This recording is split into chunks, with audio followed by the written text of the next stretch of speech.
Saints Row hit the scene in 2006 and almost immediately made its mark on the gaming world with a fresh take on the open world genre. Developed by Volition, the series sought to take a more lighthearted yet varied approach to open world crime games that were dominating the charts at the time, most notably the Grand Theft Auto series, but also populated by the likes of True Crime, Mafia, The Getaway, and even The Simpsons. By the third entry, however, Saints Row had evolved into something much more, incorporating over-the-top action reminiscent of a Michael Bay film. No longer were you fighting gang members with assault rifles, but you were blasting away aliens, ninjas, and robots with weapons such as a gun that makes everyone get down to some dubstep. Taking this into account makes Volition's spin-off title, Agents of Mayhem, much easier to comprehend. Set in a not too far off future, a group of super soldiers that are not unlike 80s icons G.I. Joe band together to stop the mad Dr. Babylon and his Legion army from destroying the city of Seoul, South Korea, and eventually the world. If you grew up watching 80s and 90s cartoons, you'll be at home here. The premise, art style, humor, and action are all evocative of the era, with some understandably modern-day polish. Most of the time, cutscenes are even presented with lovely hand-drawn animations, really drawing you in to the days of sitting on the floor, staring up at the TV. It knows its audience has grown up too, so it's much more adult than what you may have seen as a child. Think more along the lines of Adult Swim's parody C-Lab 2021 or FX's Archer, and you'll have the right idea of what to expect here. The game was first unveiled in 2016 after long speculation of what Volition's next project would be. For the next year, they drummed up hype with teaser trailers and even a risque ad on adult website YouPorn before launching in August of 2017 to little acclaim. Despite the attempt to generate fanfare, the game was a dud. During its first 2 months, it only moved about 45,000 copies on Steam, failing to even make it in the top 50 charts for either month. So, what was the problem? Was Agents of Mayhem really that bad? Was it such a lukewarm game that no one was willing to test the waters? Was it bad timing? Or is it a great action title that deserves your attention now that the dust has settled and its price has plummeted to the single digits? Let's find out.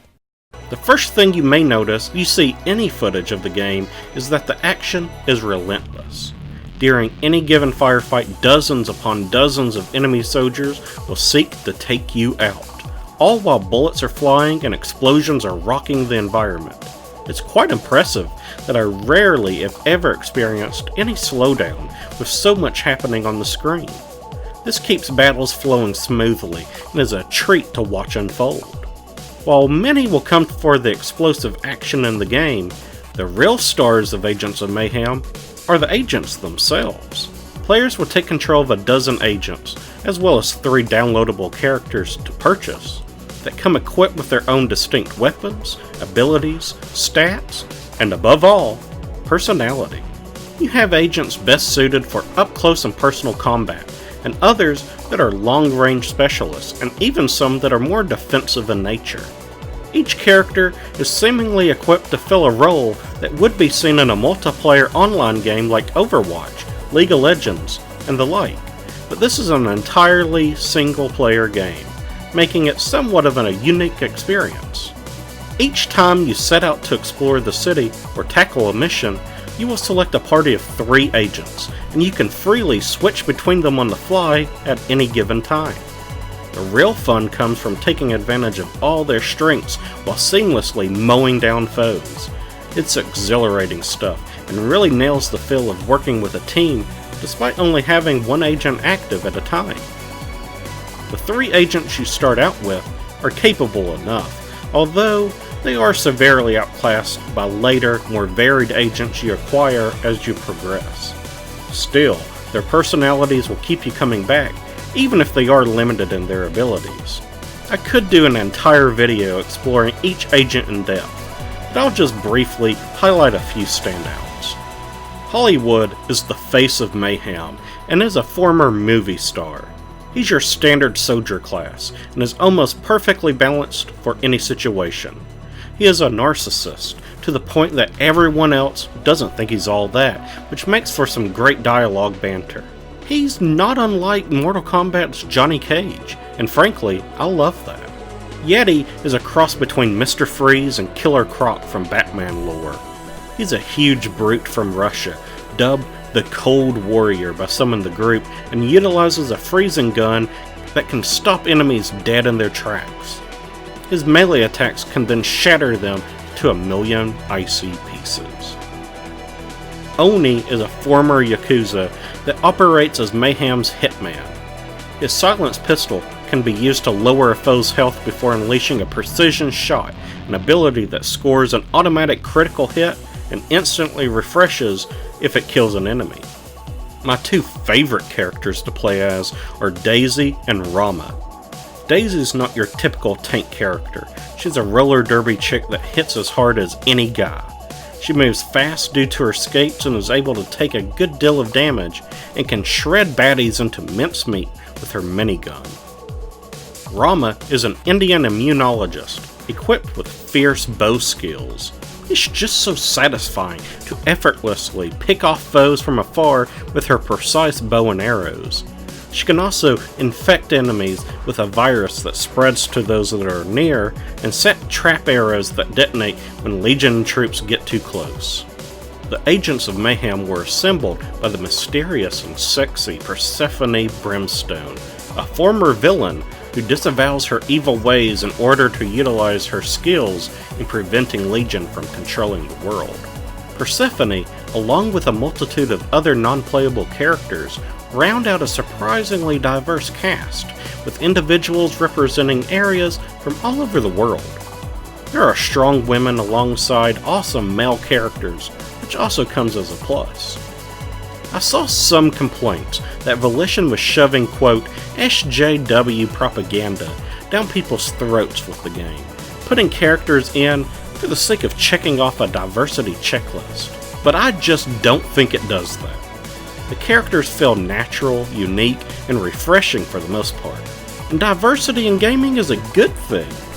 If you want to play as the same generic white dude in every game you pick up, then honestly, I feel bad for you. Seoul is one of the biggest cities in the world, and makes for an interesting and unique place to stage an open-world game. It's exciting to see a game explore a locale that's not New York, Los Angeles, London, or Tokyo, for instance. As good as it is to see Seoul take center stage, its design is just too dull to make the city fun exploring. It's one of the smallest city maps in a modern game that I've ever seen. Walking from end to end will only take you a few minutes, thus you'll be seeing the same buildings, going down the same streets, jumping off the same ramps, time and time again. There are cars that you can use, but why bother? There are numerous treasure chests full of money, materials, and unlockables that can be found on nearly every nook and cranny in Seoul, making driving feel like you're skipping valuables for the sake of saving a small amount of time. The city also doesn't feel very alive. Pedestrians are more or less just there to get in your way and run away screaming when bullets go flying. You never observe them doing anything more than just walking around. There's no checking their cell phones, no standing around having conversations, or going out for a jog. You don't even hear chatter while you're moving around the city half the time. Thus, I think the city would feel a little bit more realistic if there weren't pedestrians at all. At least then, the illusion wouldn't be so quickly tarnished. While there are an abundance of things to collect, there's not much else to do aside from story missions. Most open world games have numerous side tasks for you to complete, and Saints Row was one of the best examples of these. Agents of Mayhem only possesses the bare minimum of what's to be expected. You have street races as well as on-foot time trials to compete in to get the best time, but the fun only lasts so long with these. Plus, you compete in these solo, so there's not even the satisfaction of defeating a computer opponent. There are also random events like rescuing a hostage tied to a bomb or destroying a Legion car or patrol, but these appear sporadically and only award you with cash and items that can be found anywhere. Legion lairs make up the majority of side activities, and hell, many of the story missions too. These underground facilities consist of a host of enemies to kill and objects to destroy. While they are exciting the first few times you delve into them, you quickly realize that they are all pretty much the same. There are minor variances, but really, once you've been in one, you've seen them all. By the halfway point of the adventure, I was so accustomed to these that I knew exactly where hidden chests would be without even looking, because the developers hide them in the exact same places every time. To make matters worse, Agents of Mayhem doesn't indicate which side missions you've completed before, so for any completionists out there, be prepared to do the same thing multiple times simply because you don't know what you've done before or not. It's also odd that there's no mini-map on the HUD whatsoever. To see what's going on in Soul, you have to pause the game and go to the map screen. This can be really aggravating when picking up collectibles. I don't see how a mini-map would have ruined the look of the game at all. The most plentiful of collectibles are floating red gems that are scattered densely in the city. Picking up 10 of these will let you level up any one of your agents, and you will need them all to get the most out of your soldiers.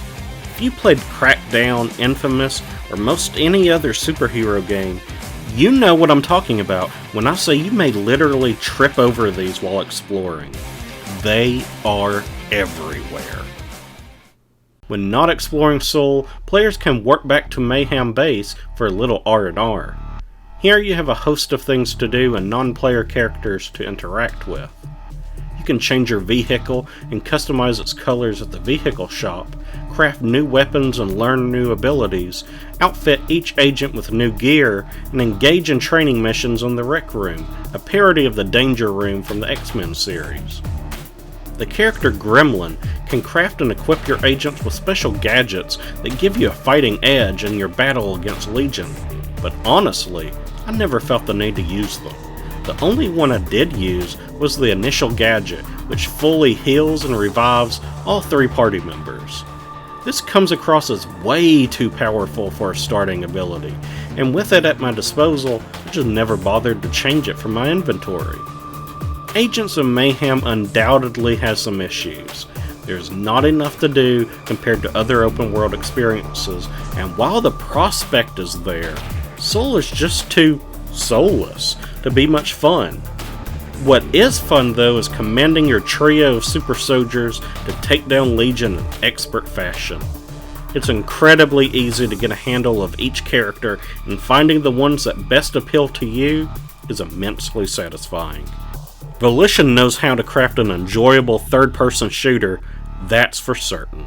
Had I dropped $60 on this on launch day, yeah, I probably would have been pissed.